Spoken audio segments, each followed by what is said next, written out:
Seja bem-vindo ao canal SBM Audiolivros. Para ter acesso aos audiolivros completos, entre em contato conosco pelo QR Code ou pelo link do comentário fixado no vídeo para entrar em nosso canal do Telegram, onde fica nosso acervo de audiolivros, e você também pode pedir para fazermos o audiolivro que você desejar em português ou em tradução mecânica. Para participar do nosso canal do Telegram, cobramos o valor de R$ 12 por mês. Prólogo Elspeth. A escuridão se alastrava em si, sem começo, sem fim. Eu flutuava, boiando na maré de água salgada. Acima de mim, o céu noturno se apagara. Lua e estrelas cobertas por nuvens carregadas que insistiam em não recuar. Eu balançava sem dor, músculos relaxados e mente quieta. Não sabia o que era meu corpo e o que era água. Apenas me entregava às trevas, perdida no vai-vém das ondas e no som do mar que me lavava. O tempo passava sem demarcação. Se havia presença de sol, não me alcançou ao amanhecer. Passei minutos, horas, dias à deriva na maré de nada, com a cabeça vazia, exceto por um pensamento. Me tire daqui. Mais tempo se passou. O pensamento persistiu. Me tire daqui. Eu estava plena, engolida pelo conforto da água, sem dor nem memória, sem medo nem esperança. Eu era a escuridão, e a escuridão era eu, e juntas acompanhávamos a maré no fluxo da orla que eu não via ou escutava. Era tudo água, era tudo sal. Mas o pensamento não cessava. Me tire daqui. Experimentei pronunciar as palavras. Minha voz tinha o som de papel rasgando.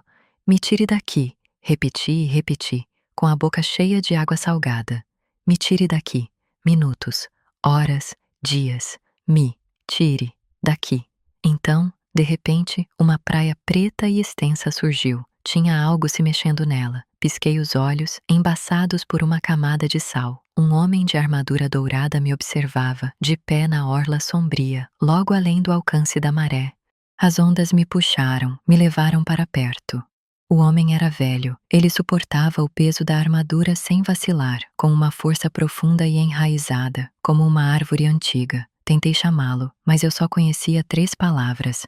Me tire daqui, gritei. Tomei consciência do meu vestido de lã, do tecido pesado. A roupa me afundou e eu emergi da superfície, interrompendo as palavras. Me tire. Com as mãos frias, ele me arrancou da água. Ele me carregou até a areia preta.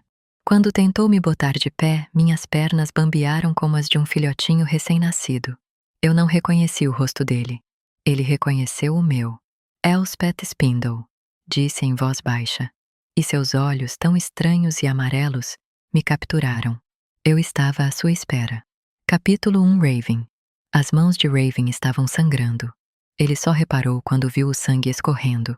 Com 3 toques na borda aveludada do espelho, a carta da providência roxa, Raven sumiu de vista. Agora estava totalmente invisível. Com os dedos, as juntas e as palmas das mãos, cavava o solo endurecido no fundo do cômodo antigo no limite do campo. Não era importante. Que diferença fazia mais um corte, mais uma cicatriz? As mãos de Raven eram meras ferramentas.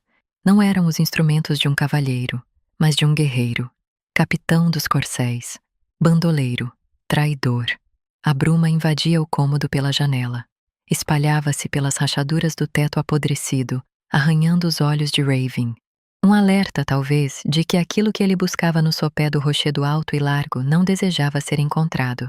Raven procurou ignorar a bruma. Ele também era feito de sal, de suor, de sangue e magia. Mesmo assim, suas mãos calejadas não eram páreo para a terra no piso da sala.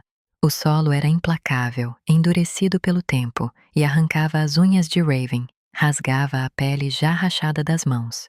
Ainda assim, ele continuava a cavar, envolvido pelo frio da carta do espelho, e o cômodo onde ele tanto brincara quando o menino virou, a seus olhos, algo grotesco. Um local de tradição, de morte, de monstros. Ele despertara horas antes, o sono pontuado por acessos de tremor e pela lembrança de um olhar amarelo penetrante, a voz de Elspeth Spindle ecoando dissonante em sua mente.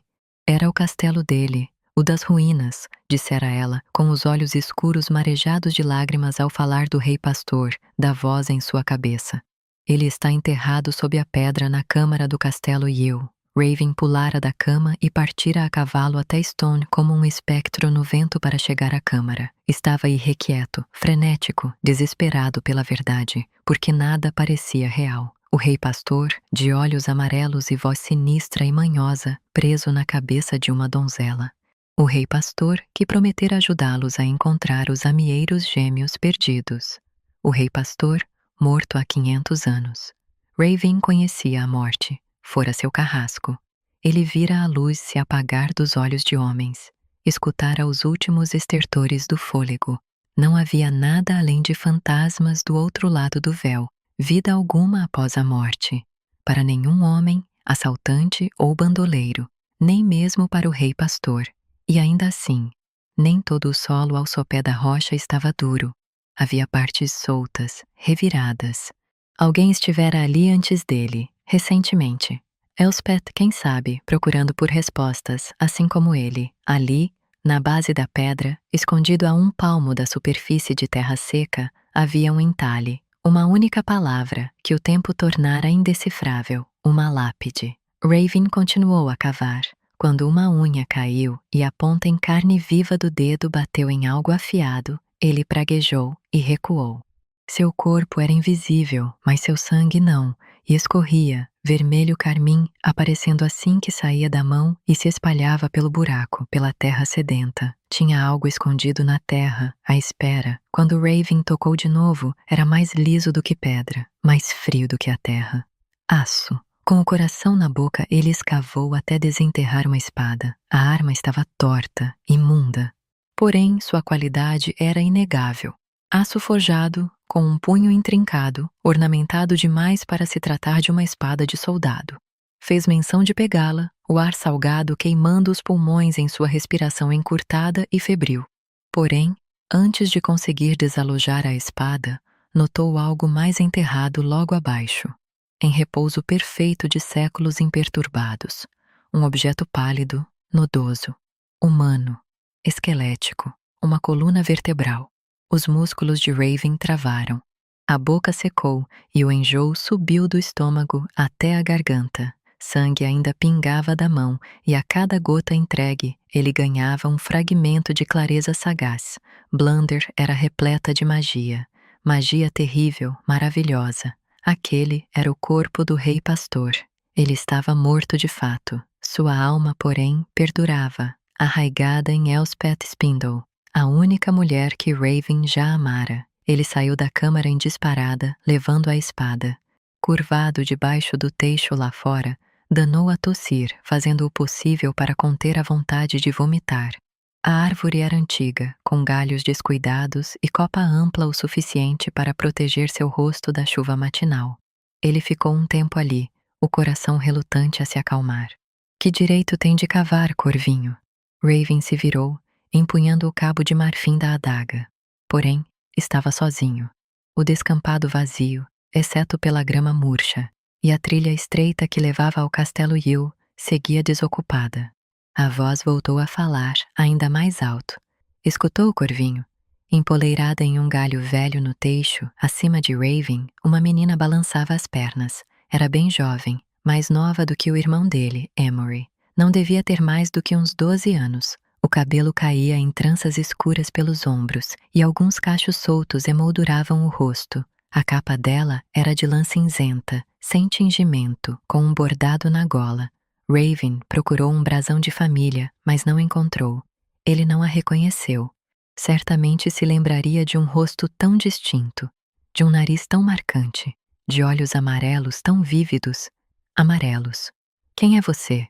Perguntou Raven, a voz arranhando a garganta. Ela o fitou com os olhos amarelos e inclinou a cabeça para o lado. Tilly. O que está fazendo aqui, Tilly? O que sempre fiz, disse ela, e por um momento breve lembrou Gespir quando criança. Esperando.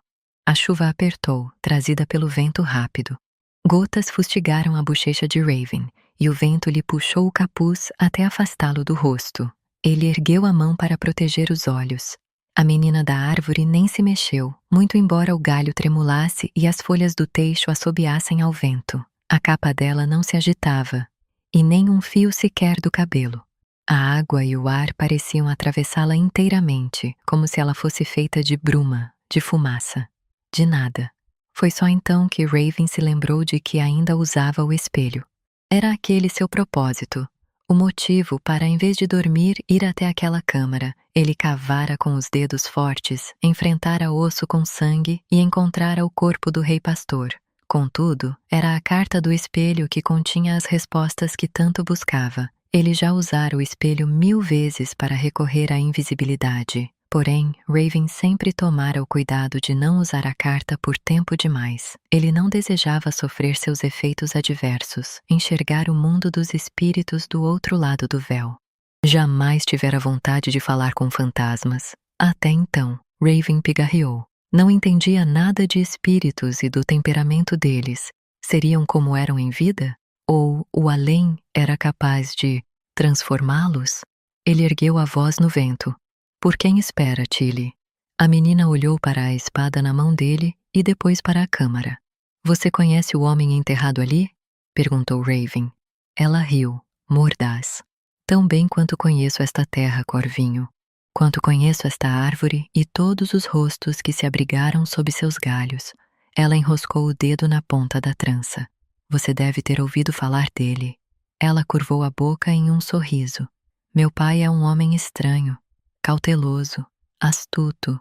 Bom, a respiração de Raven falhou. O rei pastor é seu pai? Ela fechou a cara, o olhar amarelo distante. Não o enterraram como rei. Talvez seja por isso que ele não, disse ela e voltou a olhar para Raven. Você não o viu com sua carta do espelho, viu? Ele prometeu que encontraria a gente quando passasse pelo véu, mas ele não veio. A gente? A menina se virou, o olhar mirando o bosque do outro lado do descampado. Minha mãe está por ali, em algum lugar.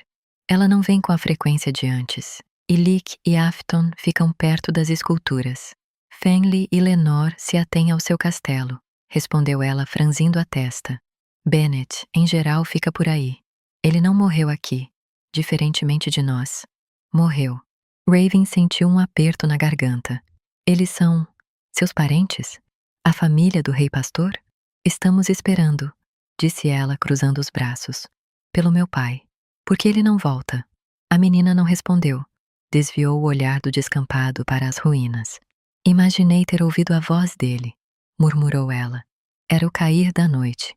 Eu estava só, aqui em minha árvore predileta. Ela olhou de relance para Raven. Eu vi você, Corvinho. Você veio como sempre, de capa preta, olhos cinzentos e astutos, expressão contida. Mas, desta vez, não estava só. Tinha uma mulher com você, uma mulher estranha, com olhos que brilhavam como ouro amarelo, como os meus e os do meu pai. Raven sentiu as entranhas se retorcerem. Vi vocês dois partirem, mas a donzela voltou, continuou Tilly, e esticou o dedo para apontar a janela da câmara. Ela entrou. Foi então que escutei as canções que meu pai cantarolava ao escrever seu livro. Quando entrei, contudo, ele não estava lá. Era a mulher quem cantarolava, afundando as mãos na terra sobre o túmulo do meu pai. Elspeth, sussurrou Raven, o nome roubando alguma coisa dele. Ela se chama Elspeth.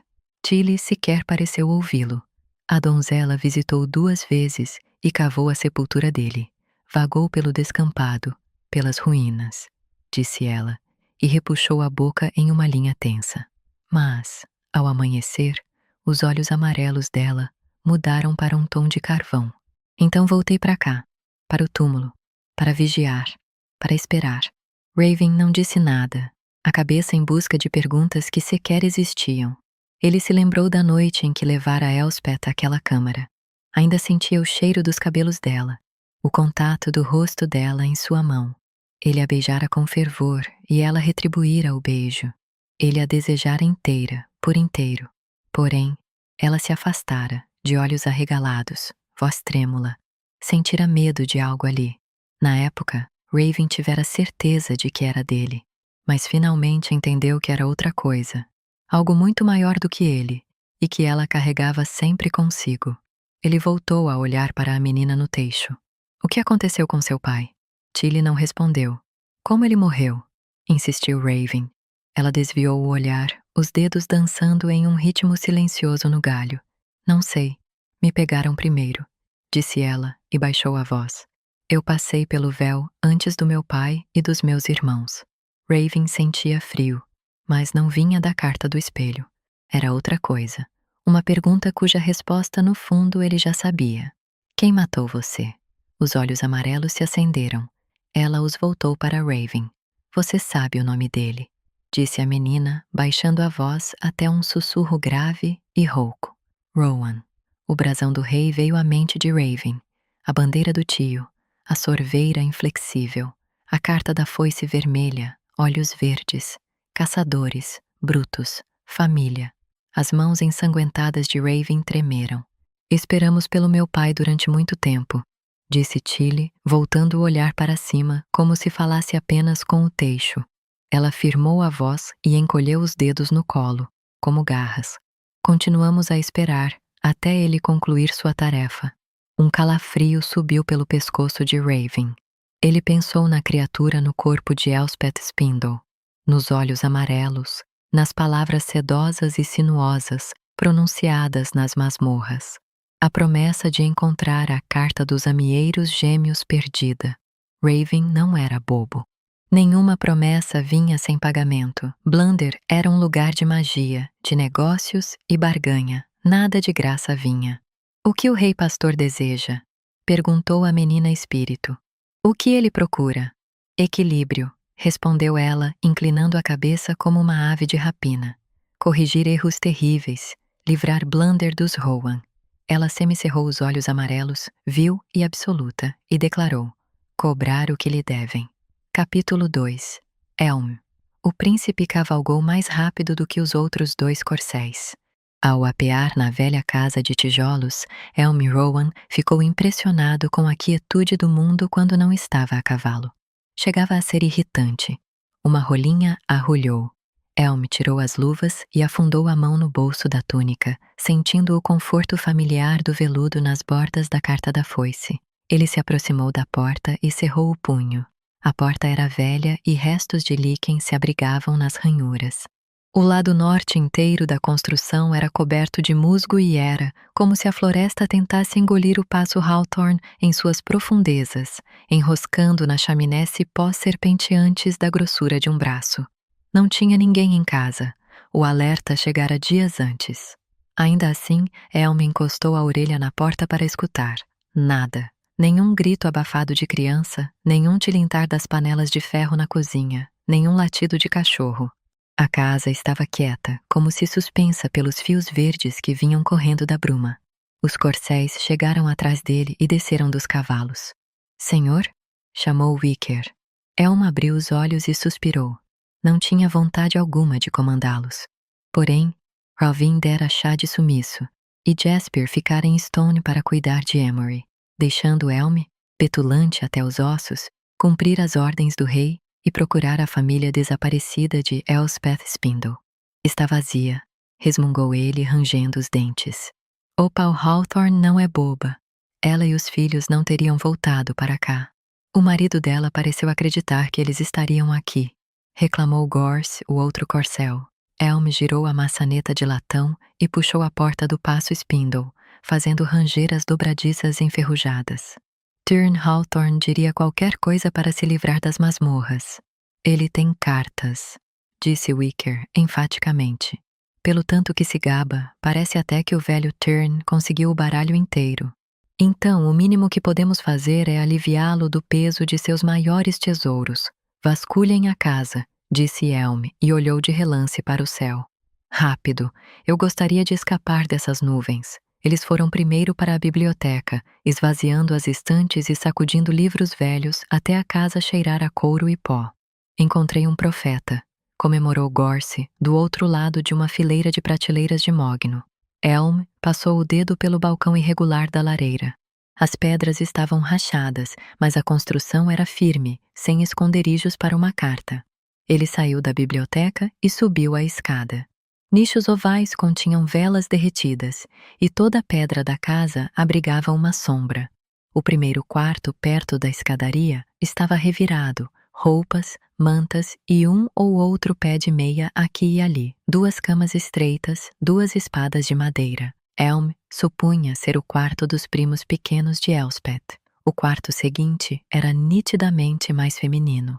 Elm se demorou à porta, inspirando o ar frio cheirando a lã e lavanda. Uma colcha cobria a cama e os lençóis estavam perfeitamente arrumados, sem sequer um amarrotado. Uma mesinha pintada de verde descascado era a base para uma vela, e ao lado, um espelho oval. Logo abaixo do espelho havia um pente fino. Entre os dentes de madeira do pente estavam vários fios de cabelo preto e comprido. "Não tem mais nada dela aqui", chamou uma voz de trás de Elm. "Ah, o que quer que Elspeth tenha tirado daqui, ela carrega consigo." Elm se sobressaltou e levou a mão ao cinto. O tilintar de aço cortou o silêncio e ele girou, rasgando o ar com a faca em direção à voz. Parou com a lâmina logo antes de arranhar o pescoço de Ione Hawthorne. Ela estava de pé diante dele, vestida de branco como uma noiva. O vestido longo e esvoaçante descia até o chão. O cabelo loiro balançava a brisa do corredor e, ao encarar Elm, ela contorcia a boca rosada, formando uma pergunta implícita. Ela abaixou o olhar para a faca. Príncipe Renelm. Ele estava com a cabeça a mil, uma discordância rítmica do peito que inflava lentamente. "Que raios você está fazendo aqui? É minha casa. Por que eu não estaria aqui?" Elm tensionou o maxilar. Recuou a faca e a embainhou no cinto. "Pelo amor das árvores, Hawthorne, eu podia ter matado você." A voz dela era afiada como a ponta de uma agulha. "Duvido muito." Elm revirou o bolso em busca do conforto da foice. Ele não usava a carta vermelha havia 4 dias, desde aquela noite no Paço Spindle. Após chamar os corcéis, que levaram House embora, ensanguentado e destruído, Raven acorrentara Eric Spindle e Tyrn Hawthorne. Jasper fora a cavalo até o Paço Hawthorne para alertar Opal Hawthorne, a tia de Elspeth, de que os corcéis estavam a caminho. E Elm dera 3 toquezinhos na foice e obrigara o que restava da família de Elspeth a fugir. A madrasta, Nerium, as meias-irmãs, Nia e Dimia, e a prima, Ione Hawthorne. Todas desapareceram noite adentro sem deixar rastros, até então. Ione estava bem na frente de Elm e o encarava com olhos cor-de-mel aguçados. Ela lembrava um pergaminho limpo, imaculada, repleta de potencial. A carta da donzela tinha aquele efeito. Fazia a proprietária parecer insuportavelmente nova. Elm estranhou ela estar usando a carta cor-de-rosa da beleza ali, sozinha no Paço Hawthorne, tão distante da atenção da corte de Stone. Ele se aproximou, sua sombra a engolindo inteira. "Não é seguro ficar aqui." Ione arregalou os olhos. Antes que pudesse falar, contudo, passos soaram atrás dela. Gorse parou de supetão no alto da escada, olhando fixamente para Ione. "Se estão procurando meu pai, sinto decepcioná-los", disse ela, olhando o outro corcel sem interesse. "Estou sozinha. Minha família foi embora, sem nem deixar recado." Gorse franziu a testa e se virou para Elm. "Senhor?" Mais passos soaram na escada. "Puta merda." Wicker parou logo atrás de Gorse, pousando a mão no punho da espada. Ione repuxou a boca em uma linha firme. "Pelo visto, perdi alguma coisa. Por que vocês estão aqui?" perguntou ela, e seu olhar ficou mais sombrio. "Halt veio também?" "O grão-príncipe está em Stone, por um fio", retrucou Gorse, irritado. "Foi atacado por sua prima." Tudo isso porque sua família não teve coragem de queimá-la quando teve oportunidade. Ione olhou para a mão de Wicker, que esganava o punho da espada. "Minha prima", murmurou forçando a voz, e o som de agulha afiada voltou. "O que Halt fez com ela?" "Nada que ela não merecesse", respondeu Gorse. Ione era pouco expressiva, mas seus olhos davam sinais. Elm conseguiria analisar melhor os sentimentos dela se Wicker não estivesse agarrado à espada. "Não se mexa, corcel", disse ele. Gorse levou a mão à própria espada. "O rei vai querer vê-la imediatamente." "Pelo amor das árvores", suspirou Elm, e procurou a foice no bolso outra vez, batendo na carta ao encontrar o veludo. "Ignorem ela", ordenou aos corcéis. "Continuem a busca pelas cartas." Eles relaxaram as mãos nas espadas. Gorse e Wicker pestanejaram e deram meia volta, os olhos vidrados. Elm avançou abruptamente, empunhando o braço de Ione. Não diga mais uma palavra, advertiu, e pôs-se a arrastá-la, passando pelos corcéis e descendo a escada com pressa. O som dos pés descalços de Ione batendo no piso de pedra ecoou pela casa vazia. Quando chegaram à sala de estar, ela se desvencilhou. O que está acontecendo? Elm sentiu um nó na garganta e falou com a voz rouca. Sua prima Elspeth. Não, não é mais Elspeth. Ele rangeu os dentes. Ela desceu o cacete em Hout no passo Spindle. Quebrou a coluna nele. Ele sobreviveu por pouco. Meu pai está com sede de sangue. A investigação, disse ele, e olhou para Ione, sentindo um calafrio lento. Tenho que levar você para Stone. Ione não reagiu. Mal pestanejou. Então leve. Você não... Começou ele e respirou fundo. Você nitidamente não entendeu. Entendo sim, príncipe. Se você não tivesse vindo se oferecer como escolta, eu daria meu próprio jeito de voltar para Stone. Não sou escolta nenhuma, cacete, soltou Elm. Estou prendendo você. Ione se virou para encará-lo, mas a expressão permanecia igual, inteiramente neutra. Ela deveria estar chorando, gritando talvez. Era o que a maioria das pessoas fazia quando era investigada. Ela, contudo, estava calma. Chegava a assustar. Elm a olhou de cima a baixo, com um gosto amargo na boca. Você tem usado essa carta da donzela um pouco demais, não tem? Onde ela está? Por quê? Quer tomá-la emprestada, príncipe? Perguntou Ione, fitando o rosto de Elm. Vai ajudar com essas olheiras. Ela nem esperou que ele providenciasse uma resposta. Abriu a porta da casa sob o clamor barulhento da chuva no telhado de palha do paço Hawthorne. O suspiro de Elm encontrou o ar frio. Sua paciência para o clima difícil, e para mulheres difíceis, já era escassa mesmo nos dias mais simples.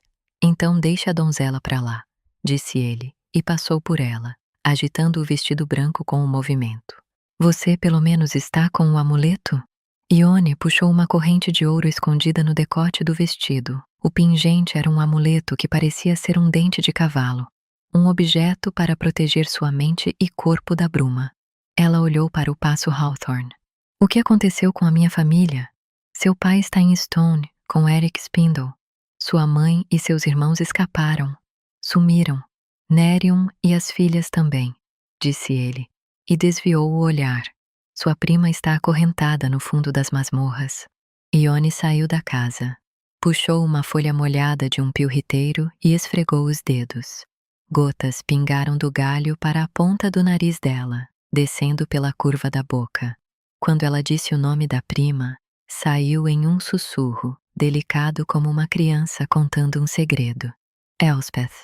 Ela voltou a olhar para Elm. Ela escondia tanta coisa, até de mim.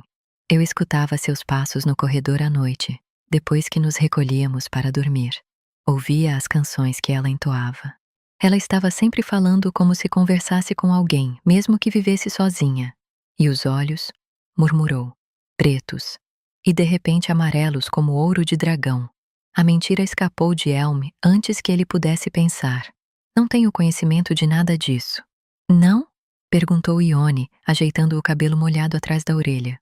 Achei que tivesse, visto que passou um tempo com ela no castelo Yeo depois do equinócio. Você, Jaspier e, é claro, o capitão dos corcéis. 1000 preocupações alfinetaram Elm. O rei sabia que Elspeth Spindle via as cartas da providência. O que ele não sabia era que tinha sido exatamente por isso que Raven a recrutara. Que Raven, Jaspier e Elm, a guarda escolhida a dedo pelo rei, tinham acolhido uma mulher infectada para roubar cartas da providência, para reunir o baralho, para dissipar a bruma e curar a infecção, para salvar Emory, irmão de Raven, para cometer lesa majestade. Ele sentiu uma pontada na cabeça, como se tivesse sido cortada por vidro. A foice. Tinha se esquecido de que ainda estava comandando Gorse e Wicker. Elm meteu a mão no bolso, bateu 3 vezes no veludo e a dor cessou. Ione notou a mão dele na túnica. Um trovão retumbou. Elmo olhou para o céu e estremeceu. Vai cair uma tempestade, disse ele, e conduziu Ione até o cavalo. A viagem não vai ser tranquila. Ela não disse nada. Quando Elm a colocou no cavalo, ela arregaçou o vestido até os joelhos e montou. Ele subiu atrás dela, enrijecendo o maxilar quando ela se acomodou na sela, a curva do quadril fazendo pressão no corpo dele. O cabelo exalava um cheiro doce. Ele atiçou o cavalo. O passo Spindle desapareceu em meio ao bosque, sua última moradora, arrancada de sua porta em um turbilhão de chuva e lama. Ione se recostou no peito dele, o olhar perdido na estrada. Elmo olhou para ela, se perguntando se ela entendia o destino que a aguardava em Stone. Se sabia que provavelmente era a última vez que ela sairia da casa da família e viajaria por aquela estrada. Se ela olharia para trás. Ela não olhou. Capítulo 3. Elspeth. A armadura dourada reluzia e rangia enquanto o homem que me resgatara da água se sentava ao meu lado na areia preta. Juntos, observávamos a água subir até nossos tornozelos e voltar, a maré constante, o fluxo de ondas desmedidas, sem variação alguma. Taxus, disse ele enfim, erguendo a voz acima do som das ondas. A água salgada secou na minha boca.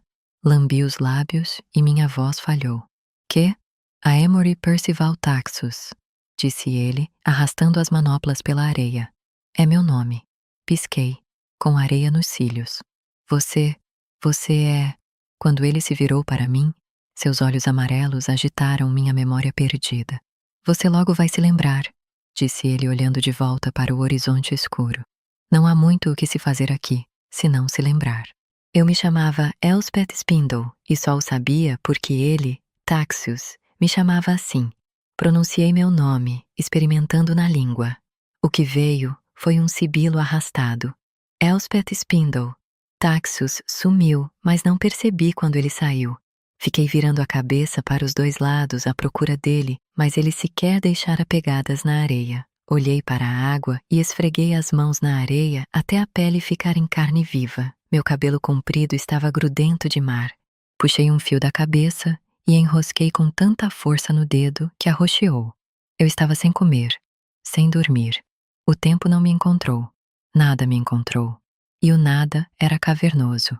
Quando Taxus voltou, me olhando como se me conhecesse, eu franzi a testa. Você está enganado.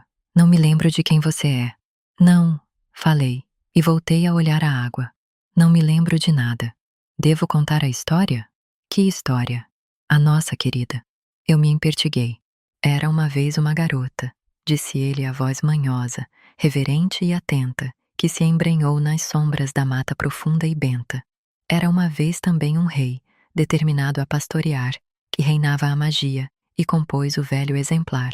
Os dois se uniram, um do outro igual. A garota, o rei e o monstro que viraram ao final. Capítulo 4. Raven.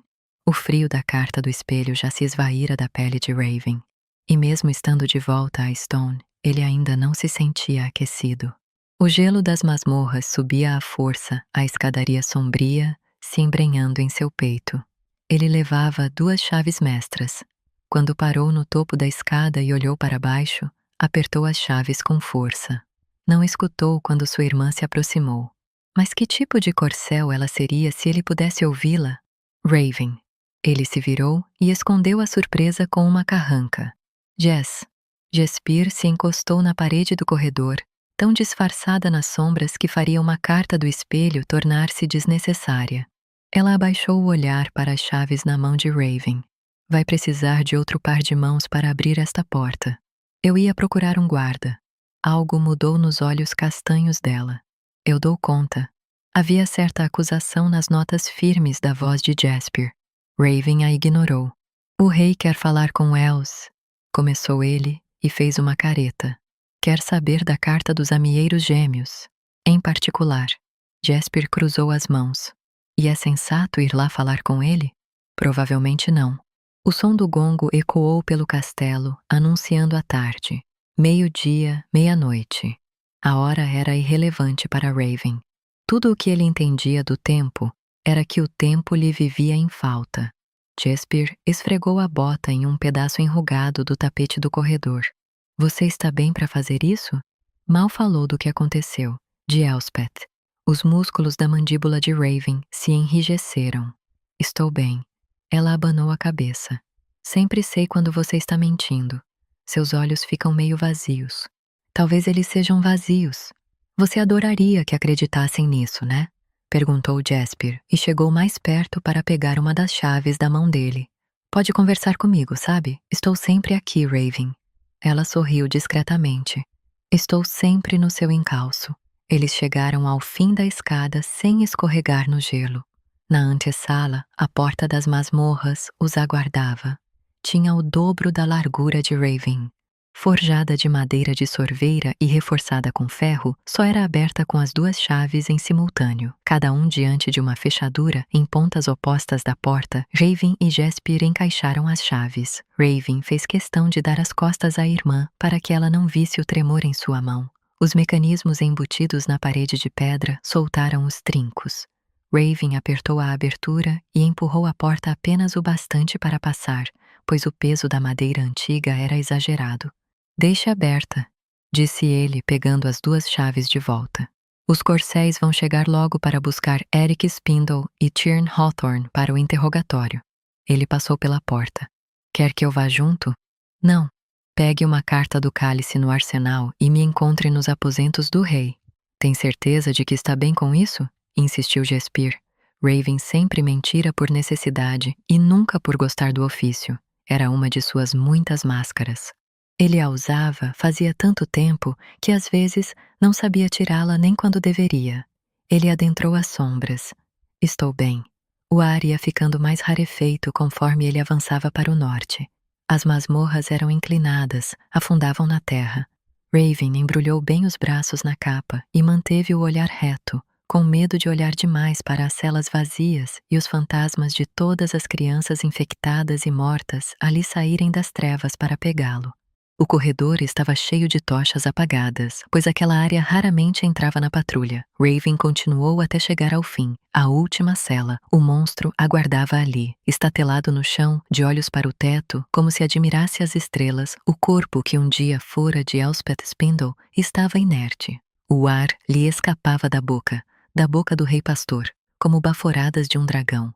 Quando os passos de Raven pararam diante da cela, o rei pastor nem se virou, e o único cumprimento oferecido foi o som de seus dentes rangendo. Um nó subiu na garganta de Raven. Antes que conseguisse se conter, ele olhou o corpo de Elspeth de cima a baixo, para o corpo que um dia fora dela. Está acordado? Não houve resposta. Raven avançou e agarrou a grade de ferro da cela, fria como gelo. Sei que está me ouvindo. Uma gargalhada ecoou na escuridão. O corpo na cela sentou-se devagar e se virou. Raven precisou de todas as forças para não se encolher. Os olhos pretos de Elspeth tinham sumido. Em seu lugar estavam íris felinas, vívidas e amarelas, iluminadas por um homem morto havia 500 anos. O rei pastor mexeu apenas os olhos. Você está sozinho, capitão, disse ele. Ainda era a voz de Elspeth. No entanto, soava manhosa, bajuladora, errada. Isto é sábio da sua parte? Raven se retesou. Você seria capaz de me machucar? A resposta dele foi um sorriso torto e cruel. Seria mentira dizer que nunca cogitei a ideia. Não havia ninguém ali para ouvi-los. Ainda assim, Raven sacou a carta do pesadelo no bolso e bateu 3 vezes nela. O sal subiu pela sua garganta, pelo nariz, até arder. Raven fechou os olhos, permitiu que aquele sal o engolisse e então o expeliu, até penetrar a mente do rei pastor. Começou a revirar as trevas, em busca de qualquer sinal de Elspeth. Não a encontrou. Quando Raven abriu os olhos, o rei pastor o observava. Uma voz masculina, traiçoeira, venenosa, falou em seus pensamentos. O que você quer, Raven Yu? Raven passou a mão na boca, escondendo o incômodo. Ele ainda olhava o corpo de Elspeth. Era a pele dela, a boca, as mãos dela, o cabelo dela, comprido, preto e embaraçado, descendo pelos ombros, o peito dela que subia e descia no ritmo dos pulmões. Assim como a voz, contudo, havia algo nitidamente errado com o corpo de Elspeth. Os dedos estavam rígidos, encolhidos como garras e a postura contorcida, os ombros eretos demais, as costas curvadas demais. O rei deseja vê-lo, disse Raven, mas antes de levá-lo quero duas coisas. O rei pastor se desencolheu do chão e ficou de pé no meio da cela, e então, rápido demais, se esgueirou até a grade. Estou ouvindo. Raven apertou as barras de ferro com mais força. Quero a verdade, sem enigmas, sem joguinhos. Você é mesmo o rei pastor? O olhar amarelo percorreu suas mãos, as unhas quebradas, a terra ainda agarrada nas rachaduras secas da pele. O corpo de Elspeth se curvou, fazendo lembrar um abutre. Um dia já fui chamado assim. Como ela o chamava? Por um momento não houve nada, movimento algum. Nem o ar virou vapor ao sair das narinas do rei pastor. Por fim, depois de parecer ter congelado inteiramente, ele começou a tremelicar os dedos pálidos, como se dedilhasse as cordas de uma harpa invisível. Ela via quem eu sou de verdade. Ele prolongou a palavra, que sussurrou no pensamento de Raven. Pesadelo. E você sabe onde está a carta dos amieiros gêmeos, Pesadelo? Sei. Você me levará até lá? A voz dele soou ao mesmo tempo próxima e distante. Levarei. Quão longa é a viagem? O Pesadelo abaixou a cabeça e sorriu. Não é longe. Mas é mais longe do que você já esteve. Raven bateu as mãos na grade com força. Eu falei para parar com esses joguinhos. Você pediu a verdade. A verdade é flexível, Raven Hill. Temos todos que nos adaptar a ela. Se não, bem, disse ele, os olhos amarelos brilhando. Se não quebramos. Ele falou outra vez com a própria voz nos pensamentos de Raven.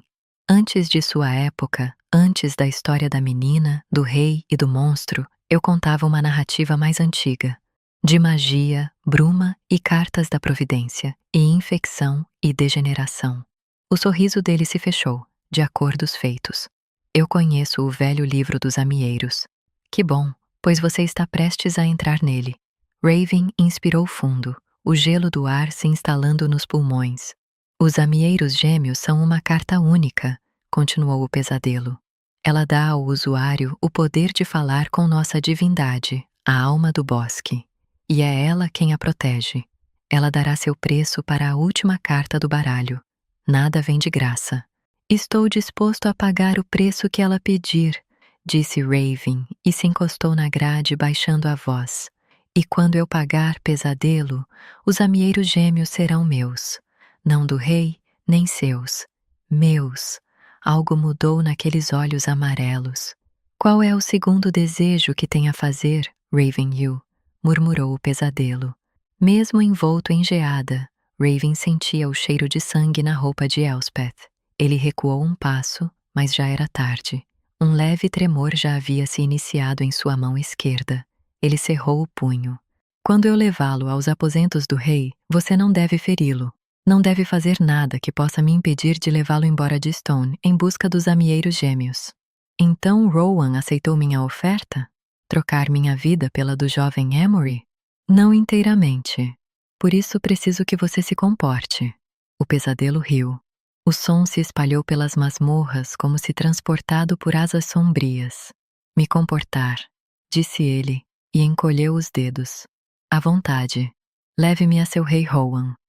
Ao longo da parede das masmorras ficavam ganchos com armas e amarras variadas. Raven pegou um par de algemas de ferro atadas a uma corrente e abriu a porta da cela. O Pesadelo estendeu os braços. A pele pálida e machucada aparecia sob as mangas puídas da roupa. Raven mordeu o lábio. Puxe mais as mangas para o ferro não encostar diretamente na pele. Não quero machucar Elspeth ainda mais. Ela nem vai sentir. Tensionando os músculos da mandíbula, Raven tomou o cuidado de não encostar na pele do Pesadelo ao fechar as algemas. Vamos. Mesmo acorrentado, o Pesadelo se deslocava em um silêncio horripilante. Raven precisou de todo o controle para não olhar para trás. A certeza de que o monstro vinha em seu encalço só existia porque ele sentia sua presença, como uma presença fantasmagórica, saindo de fininho das profundezas congeladas de Stone. Eles subiram a escadaria. Raven sacudiu as mãos, que, dormentes do frio, estavam começando a formigar na ponta dos dedos. Ainda estava usando a carta do pesadelo e tentou chamar por Elm. O primo não respondeu. Outra voz, porém, soou. Ela morreu, seu idiota, disse aquele conhecido tom de desdém das profundezas da mente. Por que se agarrar a qualquer esperança? Mesmo que reúna o baralho, dissipe a bruma e cure a infecção, ela não voltará.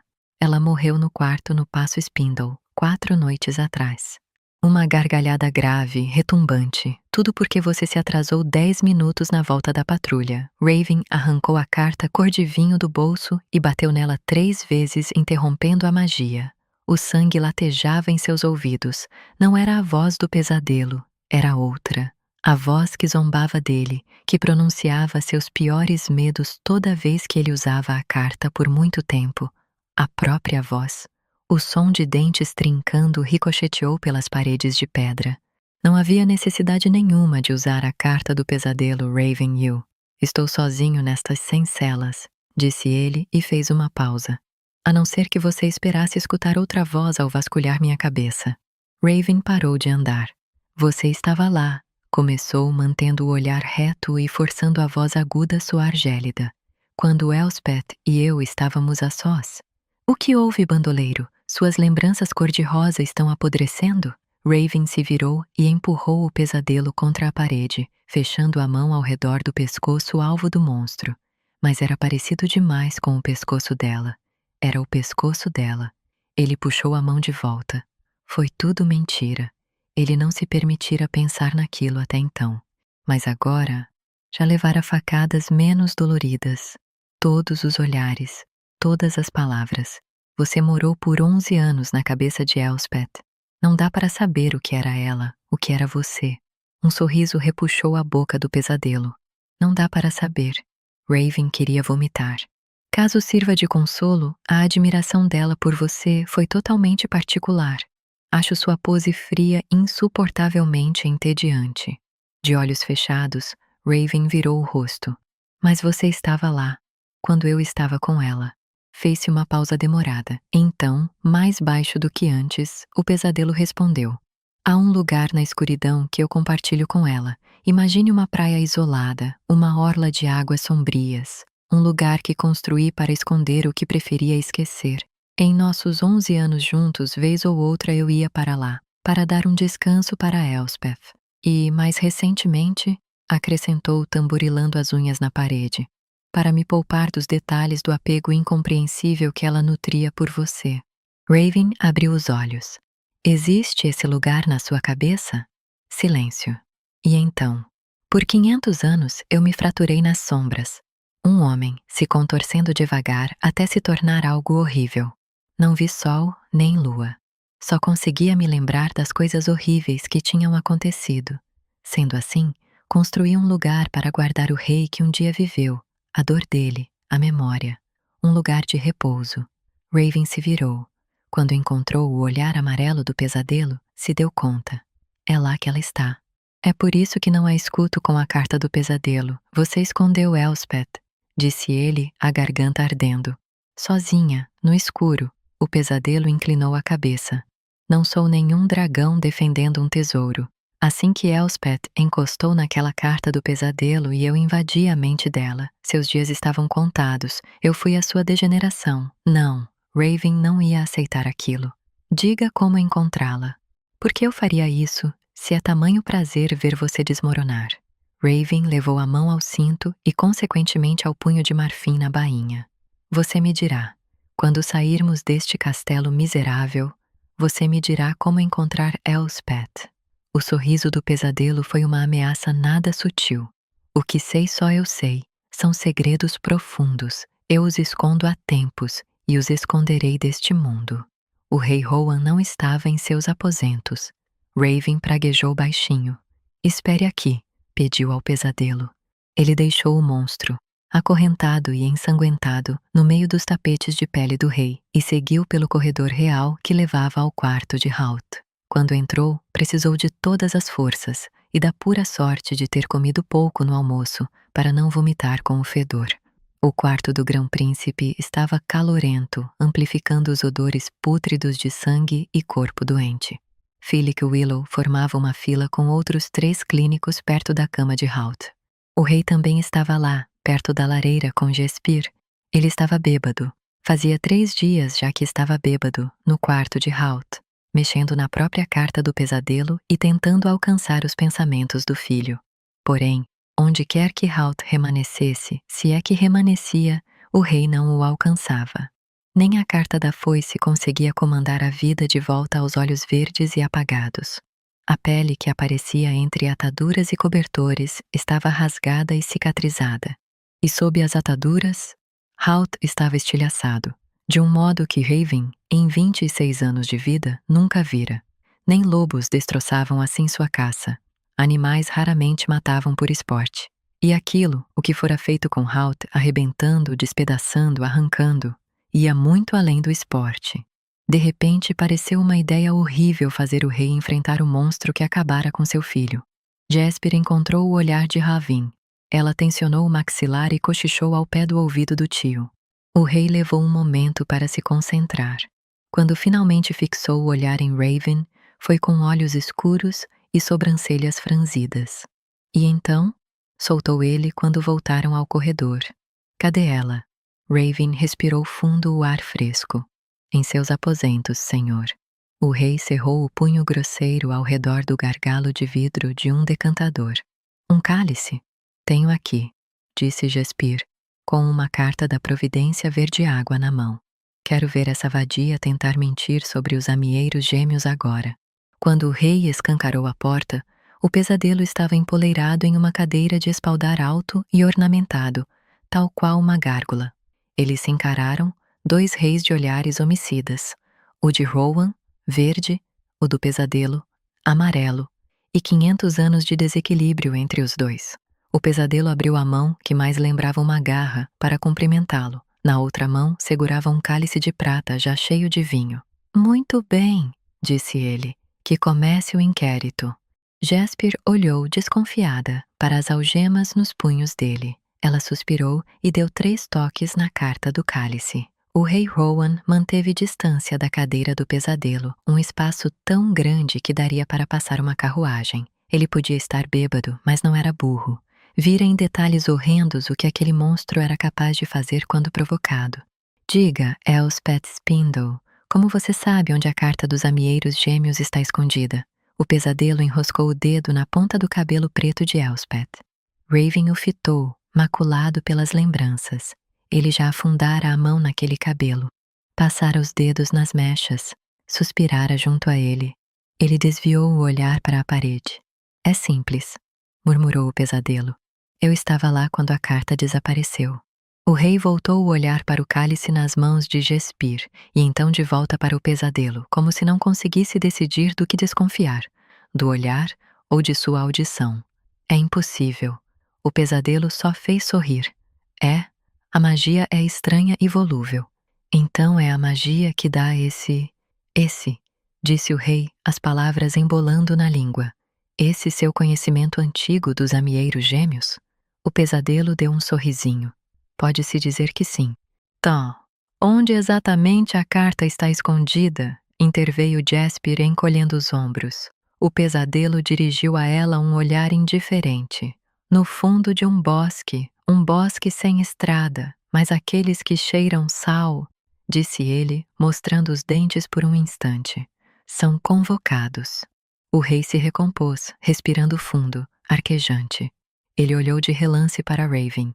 Meu sobrinho estava ciente de sua infecção. Raven ficou paralisado, 1000 alarmes retinindo nos ouvidos. O timbre pegajoso do pesadelo cortou o som. Seu capitão não é a ave onisciente que você imagina. Ele só soube da minha magia quando já era tarde. Era a verdade, ainda que um pouco distorcida. Uma ruga na testa quebrou a máscara de pedra da expressão de Raven. O pesadelo percebeu e sorriu, como se soubesse o que Raven acabara de perceber. As cartas da Providência não afetavam o rei pastor. Estava escrito no velho livro dos amieiros, pois seu preço era final, e cessou nosso compromisso. As 12 cartas criei, mas não posso usar nem isso. Contudo, elas afetavam Elspeth. Ralph usara o cálice contra ela. Raven conversara em pensamentos com ela ao usar a carta do pesadelo. E o monstro diante dele era ao mesmo tempo Elspeth e o Rei Pastor. O pesadelo podia sucumbir às cartas e também apagar sua magia.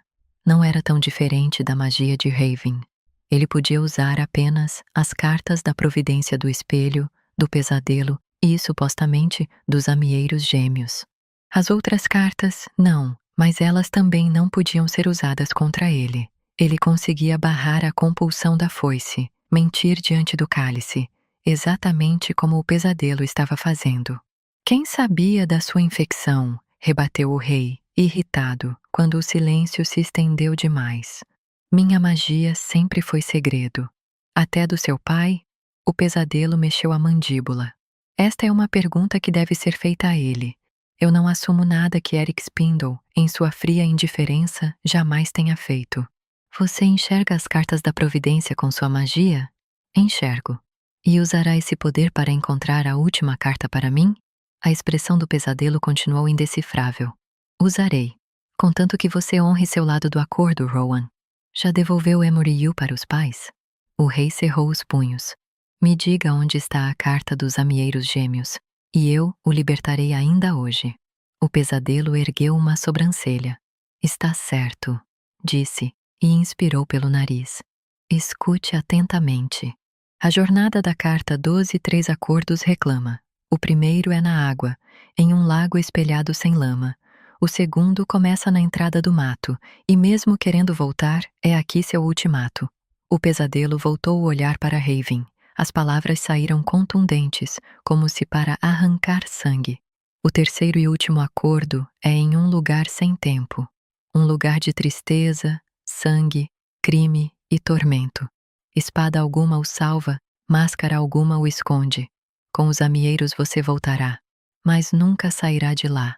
Capítulo 5. Elm. A estrada estava escura e a mata, carregada de água. Quando um relâmpago rasgou o céu, Elm cobriu a cabeça com o capuz e forçou a vista contra a chuva pungente. Ione não estava de capa, nem de sapato. Os pés e tornozelos apareciam por baixo da barra do vestido branco, cujo tecido diáfano estava salpicado de lama. Ela devia estar com frio, mas não reclamou. A voz de Ione vibrava ao longo de suas costas, um zumbido delicado no peito de Elm. Ele não conseguiu distinguir as palavras em meio ao galope do cavalo. "Quê? Ela está bem?" perguntou Ione, desta vez um pouco mais alto. Elspeth. Dizer que Elspeth Spindle estava viva não era bem uma verdade. "Não sei", disse Elm, e rangeu os dentes. "Não lhe incomoda o fato de ela ter dilacerado seu noivo?" Ione continuou a olhar para a frente. "Tanto quanto você se incomoda, imagino." Halt. Sangue no chão, nas roupas, no rosto inteiro. Elm se incomodava, sim, pelos motivos errados. Considere-se sortuda por não ter visto o que sobrou dele quando ela acabou. Eles chegaram à encruzilhada onde a estrada divergia. Elm direcionou o cavalo para o leste, para o lugar que ele mais odiava. Stone. "Quando começa na investigação?" perguntou Ione. "Está ansiosa pelo cálice, é?" "Eu não tenho medo da verdade." Elm se abaixou e murmurou ao pé do ouvido dela. "Pois deveria." "Sim, imagino que sim." Ele olhou para baixo. Nunca tinha conversado muito com Ione Hawthorne até então. Quase tudo o que sabia dela, Elm aprendera com breves olhadelas, quase todas muito sorrateiras. A expressão dela sempre fora fácil de interpretar, mesmo do outro lado do salão de Stone. Tinha uma cara sincera, sorrisos tão irrestritos que Elm quase sentia pena. Aquele tipo de honestidade pura não cabia na corte do rei. Ele sempre a achara linda. Mas a donzela, aquela carta cor-de-rosa inútil, apurara sua beleza até alcançar uma perfeição de outro mundo. Não havia o menor defeito no cabelo, nem na pele. Os dentes da frente, antes separados, estavam alinhados. O nariz ficara menor. A donzela não a deixara mais alta, e nem diminuíra, graças às árvores, suas curvas impressionantes. Porém, ela era diferente da moça de cabelo loiro que ele via sorrir em Stone, mais recatada, mais fria. Ele a percorreu com o olhar. Se Elm não notasse a curva do pescoço, o volume dos seios ao respirar, As coxas marcadas pelo vestido, talvez tivesse ficado de olho na estrada. Se tivesse ficado de olho na estrada, talvez tivesse visto os bandoleiros. Eles estavam enfileirados, de capa e máscara, bloqueando o caminho. Elme puxou as rédeas abruptamente, fazendo o cavalo parar. O animal relinchou e cabreou. Ione foi jogada contra o peito de Elme, e ele a agarrou pela cintura para impedir que caísse. O primeiro bandoleiro tinha